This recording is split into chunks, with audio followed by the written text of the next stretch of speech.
እኔ ሀይሚ በዚህ ልክ ትወስናለች ብዬ አስቤ አላቅም። ብዙዎቻችሁ የመጀመሪያውን ቪዲዮ አይታችሁ መግቢያውን ቪዲዮ ጨርሳችሁ ስለማታዩ የሰዎችን ሀሳብ መረዳት እንደማትችሉ በሀይሚ ላይ በተለቀቀው ቪዲዮ አይቻለሁ። በጣም አዝናለሁ። ሀይሚ የደስታ ቪዲዮ አይደለም የለቀቀችልን። ሀይሚ የደስታ ቪዲዮ አይደለም የለቀቀችልን። በጣም ልባችንን የሚሰብር በጣም የሚያሳዝን ቪዲዮ ነው የለቀቀችልን። አብዛኞቻችሁ ቪዲዮ እንደማታዩ ዛሬ ተረድቻለሁ። እባካችሁ ማንም ሰው ቪዲዮ ሲለቅ ሙሉ ሀሳቡን ተረዱት። ሀይሚ ውሳኔን የለቀቀችልን ከቡርኬ ጋር መቀጠል እንደማትፈልግ አዲስ ህይወት መጀመር እንደምታስብ እና እርግዝና የተባለው ነገር ሁሉ ውሸት እንደነበረ በዛን ሰዓት የተቀረጸ ቪዲዮ ነው መሀል ላይና ዳር ላይ አስገብታ የለቀቀችልን። ያን ደግሞ ውሸት እንደሆነ ደግሞ መናገር የፈለገችበት ትልቁ ምክንያቷን ደግሞ እዩ እሷ ቤት ልትመጣ ስለሆነ ኦኬ፣ የራሴ ህይወት መኖር አለብኝ። ያልተኖረ ልጅነቴን አልፌያለሁ። ያልተኖረውን ወጣትነቴ ደግሞ በባዶ እንዲባክንብኝ አልፈልግም። ብሩክ በእኔ ላይ ብዙ ነገር አድርሶብኛል፣ ልቤን ሰብሮታል። እሱን ለማገዝ ብዙ ነገር ሆኛለሁ የሚል ቪዲዮ ነው የለቀቀችልን። አብዛኞቻችሁ ግን ኮመንት ላይ እየሳቃችሁ እኛም ጠርጥረን ነበር ውሸት እንደነበረ እኛም አውቀን ነበር እና ደግሞ ቡርኬና እሷ ምንም አብረው ተኝተው አድረው አብረው አድርገው አያውቁም። እሱንም አሳውቃናለች እና በጣም ነው ያዘንኩት። አውቃለሁኝ አንቺ ሲጀመር አላቅም ብቻ ምን እንደምል አላቅም። ግን ብቻ ኤንዌይስ ቪዲዮ እዩ። ይሄን ቪዲዮ ራሱ እስከ መጨረሻ ተከታተሉ። የሰው ሀሳብ ሙሉን አይታችሁ ላይክ አድርጉ። ይሄ ይልመድባችሁ። የሰለጠነው ዓለም የሆነ ሰው የሆነ ነገር ሲያደርግ ሀሳቡ ሙሉ ካየ በኋላ ነው አስተያየት የሚሰጠው። እና ሀይሚ የራሴን ህይወት መጀመር ፈልጋለሁ፣ እሷ የድሮ ፍቅረኛው ናት፣ አብሮ መቀጠል ይችላል ብላለች ማለት ነው። አዝናለሁ። በዚህ ልክ ልቧ ተሰብሮ ወስና ትመጣለች ብዬ በጭራሽ አላሰብኩም ነበረ። ውሳኔዋ በጣም አስደንግጦኛል። በጣም ነው የደነገጥኩት። ቪዲዮን ሳይ እያለቀስኩ ነው ያየሁት። ኢቨን አልጨረስኩትም ሁላ የሚገርማችሁ ነገር ማለት ነው። እና ባይሆን ደስ ይለኝ ነበረ ይሄ ነገር ባይፈጠር፣ የተረጋጋ ነገር ቢፈጠር፣ ሁሉም ቢረጋጉ ቢደማመጡ። እሱም ደግሞ ቡርኬም ደግሞ አንዳንድ ነገሮችን ማስተካከል ያለበትን ነገር ማስተካከል የሚችለው ብዙ ነገር አለ። እችን ሴት ትክክለኛውን የዲኤንኤ ምርመራ ተደርጎ ከሱ አካባቢ እንድትርቅ ማድረግ፣ የእሱ ልጅ ካልሆነ በቃ ከህይወታቸው እንድትወጣ፣ እሱ በስርዓት በጸባይ አልወጣም ስላለች በህግ መሄድ ማድረግ አለበት። እኛ ተቃጠለን ብዙ መልእክት ነው የምናስተላልፈው። መልእክታችን አንደኛ እናንተ ተመልካቾች ላይክ አርጋችሁ ሼር አታረጉትም። የትኛውን ቦታ ላይ ሼር አርጉት፣ ይድረሰው። እኔ ዛሬ ልኩን እውነቱን እናገራለኝ።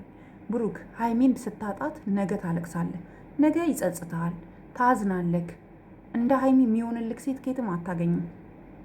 ኦኬ እዩ አንተን ወዳክ ከአንተ ፍቅር ይዟት ልጅ ያንተ ሆኖ አይደለም አላማና ፎከስ ስላላን ምናልባት ካንተ አጥምዳክ በባልና ሚስት ሂሳብ ገብታ ንብረትክን፣ መኪናክን፣ ቤትክን፣ ሁሉ ነገርክን ለመካፈል እንዳይሆን አስብበት። ነገ አንተም ታለቅሳለክ። ነገ ደግሞ ስትወድቅ ይሁን ነገር ስትሆን አይኖ ሀይሚ ታዝናለች። ምን አለ ጥዬው ባሌኩኝ ማለቱ አይቀርም። አሁንም ቢሆን ሀይሚም ተረጋግተሽ በተረጋጋ መንፈስ ከጎኑ ሆነሽ ብሩክ ትክክለኛ መንገድ ላይ እንዳልሆነ አሳውቂው እንጂ በዚህ ልኩ በቃ ወስኛለሁ እኔ ወጣትነቴን ጊዜን እንዲያሁንም እኮ ገና ልጅ ነሽ። በቃ ያንቺ ወጣትነት እኮ በሳምንት አይደለም ሀይሚዬ የሚያልፈው። ኢትስ ኦኬ አውቃለሁ፣ ልብሽ እንደተሰበረ ይገባኛል፣ እንዳዘንሽ በጣም ይገባኛል። ግን በቃ ቢያንስ እንኳን እዩ እስኪ ዋን ዊክ አንድ ሳምንት ቼክ አርጊው፣ እዩ ሀሳብ ስጪው። ዲኤንኤ በትክክለኛ መንገድ ምርመራ ይደረግ። እቺ ህፃን ልጅ የእሱ ካልሆነች ልጇን ይዛ ወደምትሄድበት ትሂድ። እኛ ኢትዮጵያኖች በመረዳዳት አንታማም።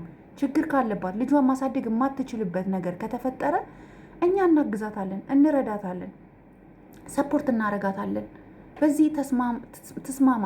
ሲጀምር እዩ የምትባል ሴት የመጨረሻ ደረቅ ናት። በቀኝ ሲሏት በግራ፣ በግራ ሲሏት በቀኝ፣ ምንም አይነት ቀጥተኛ ቅን የሆነ ነገር አይሰማትም። ቅን የሆነ ነገር አቅርባ አታውቅም። ኤቭሪ ታይም በቃ ዘሴም ናት። ለምን እንደሆነ አላውቅም። የእነዚህ ልጆች ህይወት ለመበጥበጥ በዚህ ልኩ መሯሯጡ ለአንቺ ምንድን ነው የሚጠቅምሽ? ልጁ ያ ቡርኬ እንዳልሆነ 100% ታውቂያለሽ። ቀድሞ ጓደኛሽ ስለሆነ ስለነበረ ብቻ ልጅ አንተ ነው ብለሽ እሱ ላይ ጫና መፍጠሩ ለምን አስፈለገ? ማን ይላክሽ? ምንድን ነው አላማሽ? ፈጣሪሽን እንኳን አፈሪም። ለገንዘብ ብለሽ የሆነ ሰው ገዝቶሽ አምጥቶሽ ካኔው ማጅን አንቺ ላይ ይሄ ነገር ቢደረግብሽ ዩ ኖ ሃው ማች ዩ ሲክ ምን አክል እንደምትታመሚ ታውቂያለሽ። እና ሰው ላይ እያደረግሽው ያለሽው ነገር በጣም ከነሱ አልፎ የኦዲየንስን ልብ እየሰበርሽ ነው። እና እባክሽን አስቢበት።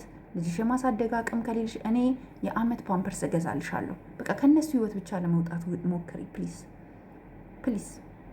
ዊ ሄልፕ ዩ እናግዝሻለን። ኤቭሪ ታይም ሁሌ እናግዝሻለን በተቻለ መጠን። ምናልባት ልጄን የማሳደግበት ምናምን ስለማይኖር ኖ በዚህ አምታትቼ ይኖራል ምናምን ብለሽ አስበሽ ከሆነ እና ይሄ ነው ልል የምችለው ቤተሰቦቼ። እኔ በጣም ስለከፋኝ ነው። እና ቪዲዮ እዩ፣ ቪዲዮ አታዩም፣ ላይክ አርጉ፣ ሼር አርጉ። አዝኛለሁ። እባክሽን ሀይሚ እንድትታረቂ ወደ ቀድሞ ፍቅር እንድትገቢ እንድትስማሚ እፈልጋለሁኝ ፕሊዝ። ይሄ ያጋጥማል። የምትወጂውን ሰው በቃ ፈተና አለ። እናንተ ስለምትዋደዱ ስለምትፋቀሩ ነው ፈተናው። እና ሀይሚ ውሳኔሽን ብዙም ደስ አላለኝም። ፕሊዝ ፕሊዝ። እና ቤተሰቦቼ እወዳችኋለሁ። ላይክ አርጉ፣ ሼር አርጉ፣ ሰብስክራይብ አርጉ። በሌላ ቪዲዮ እስከማገኛችሁ ሰላም ቆዩልኝ። ባይ ባይ።